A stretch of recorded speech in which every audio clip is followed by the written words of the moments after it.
Wild West TV.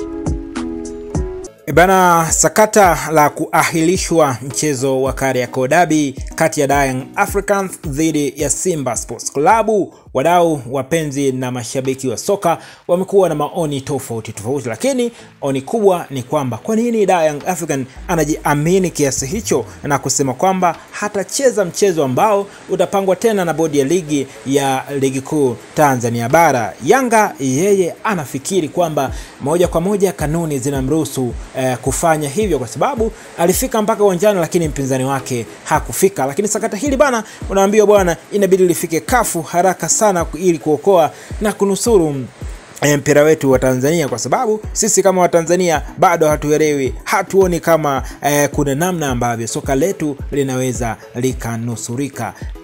Shirikisho la soka barani Afrika likiongozwa na Rais Motsepe, unaambiwa inabidi wapewe sakata hili ili waone wao wataliamuaje mapema. Lakini likienda mpaka ligi itakapoishia, basi Simba Sports anakwenda kuwa bingwa, kwa sababu endapo bodi ya ligi itapanga mchezo wa dabi alafu Yanga wakagomea, maana yake Simba atapewa alama 3 na magoli 3, Yanga kuna alama atakatwa. Lakini moja kwa moja akishapewa ubingwa, basi shirikisho la soka Tanzania litaandika ripoti kwamba jamani, huko CAF, huko FIFA, bingwa wa Tanzania ni Simba Sports. Kwa hiyo wao wanawaamini sana bodi ya ligi, wanawaamini sana TFF. Kutakuwa hakuna doubt, kutakuwa hakuna maswali mengine mengi juu ya sakata hilo. Kwa hiyo sakata hili inabidi lifike huko mbele haraka iwezekanavyo kabla mambo hayajaharibika, huku Young African wakitoa msimamo wao kwamba hawatacheza mchezo wote wa namba 184, lakini pia hawana imani na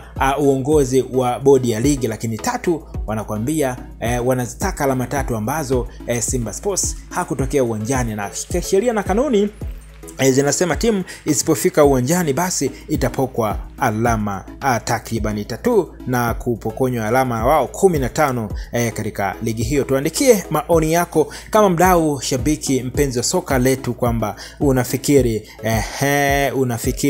hili sakata litakwenda kuishaje, na wewe pia una maoni gani kama mdau, shabiki na mdau wa soka wa West TV. Asante na nikutakia siku njema.